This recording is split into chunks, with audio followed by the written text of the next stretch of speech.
नमस्कार किसान भाइयों, स्वागत है आप सभी का हमारे यूट्यूब चैनल एसके एग्रीकल्चर में।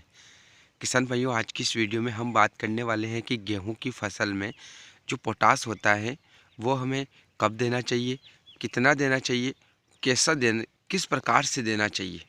ये 3 पॉइंट है जिसको लेकर बहुत सारे कमेंट भी आ रहे हैं। तो आज की इस वीडियो में सब कुछ क्लियर हो जाएगा।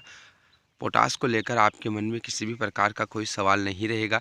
तो इस वीडियो को आप लगातार पूरा देखिए ताकि जो भी जानकारी हम आप तक पहुंचाना चाहते हैं वो आप तक आसानी से पहुंच जाए। इस वीडियो को लाइक कर दीजिए, ज़्यादा से ज़्यादा शेयर कर दीजिए और अगर आप हमारे चैनल पर नए हो तो सब्सक्राइब करके बेल आइकन को ऑल पर दबाइए ताकि आगे भी आपको खेती से संबंधित सभी प्रकार की वीडियो देखने को मिलती रहे। किसान भाइयों, पोटास की बात कर लेते हैं। तो पोटास देखिए आपको मार्केट में 2-3 प्रकार से ईजिली अवेलेबल हो जाएगा। तो यहाँ पर अलग अलग प्रकार से जब आप ख़रीदते हो तो अलग अलग प्रकार से पोटास उनमें आता है। जैसे गेहूं की बुआई के समय आप अगर मार्केट से NPK 12-32-16 जो आता है उसको ख़रीद लेते हो, जिसको 1 कट्टा प्रति एकड़ के हिसाब से डाला जाता है बुआई के समय, तो इसमें आपको पोटास मिल जाएगा। इसमें आपको अलग से पोटास ख़रीदने की कोई ज़रूरत नहीं है। NPK 12-32-16 यानी कि नाइट्रोजन, फास्फोरस, पोटास तीनों की ही मात्रा इसमें 12-32-16% में मौजूद है। तो फिर इसमें अगर आप जिंक सल्फेट अलग से डाल रहे हो तो वही डालना है, इसके अलावा कुछ भी नहीं डालना है। तो 1 कट्टा प्रति एकड़ के हिसाब से आप इसका जो है बुआई के समय भी उपयोग कर सकते हो या खेत की अंतिम जुताई के समय भी इसका उपयोग कर सकते हो। अब दूसरा जो हमारा पोटास हमको मार्केट में मिलता है MOP, muriate of potash, potassium chloride जिसको बोला जाता है। जो MOP के लिए एक बात बताई जाती है किसान भाइयों, वो मैं आपके साथ शेयर कर देता हूँ कि अगर आपकी ज़मीन में खारापन है, मतलब नमकीन जैसा खारापन है जिसमें सोडियम की मात्रा ज़्यादा है, उसमें MOP का उपयोग कम करना चाहिए किसान भाइयों को। जो दूसरा पोटास आता है जो वीडियो में मैं आगे बताने वाला हूँ उसका उपयोग ज़्यादा करना चाहिए। क्योंकि देखिए MOP क्या है कि MOP के अंदर क्लोराइड मौजूद होता है और अगर आपकी ज़मीन में खारापन है, सोडियम की मात्रा ज़्यादा है, तो दोनों आपस में मिलकर सोडियम जो क्लोराइड है वो बनता है और वो नमक ही होता है। तो इसका मतलब ये है कि अगर आप ऐसी ज़मीन में बार बार MOP का उपयोग कर रहे हो तो आपकी ज़मीन में और ज़्यादा नमक की मात्रा बढ़ती जाएगी। तो यहाँ पर आपको ये ध्यान रखना है, अगर आप MOP डाल रहे हो, नमक की मात्रा भी आपकी ज़मीन में कम है, तो 25 किलो प्रति एकड़ के हिसाब से आपको इसका उपयोग करना है म्यूरेट ऑफ पोटास का।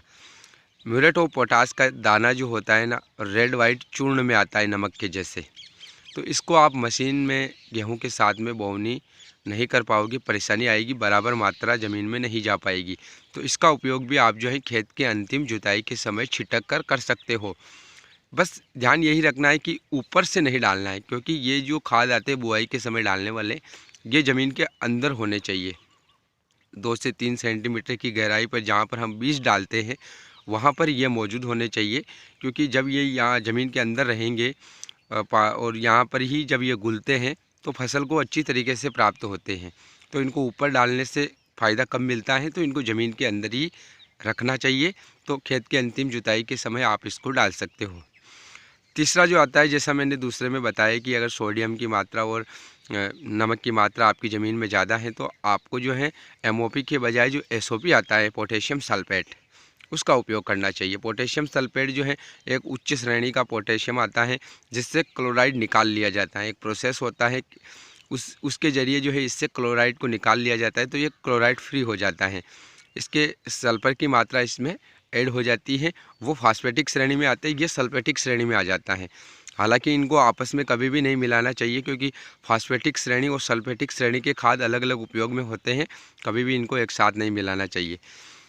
तो इसका उपयोग अगर जैसा मैंने बताया उस प्रकार की ज़मीन है तो आप जो है बुआई के समय, अंतिम जुताई के समय इसका उपयोग कर सकते हो। म्यूरेट ऑफ पोटास से 2-5 किलो जो इसकी मात्रा है वो कम रखनी है, क्योंकि ये एक उच्च श्रेणी का हो जाएगा, थोड़ा महंगा भी है और रिजल्ट भी अच्छा मिलता है। तो इसका उपयोग हमको जो है थोड़ा कम करना है। अगर आप उसको 25 किलो डाल रहे हो तो इसको जो है ना लगभग 15 से 20 किलो के रेंज में ही आपको इसका उपयोग करना है। तो इस प्रकार से आप अपने गेहूं की फसल को अपनी ज़मीन के अनुसार पोटेशियम दे सकते हो। तो उम्मीद है आपको ये वीडियो ज़रूर पसंद आई होगी। लाइक शेयर सब्सक्राइब जरूर करना।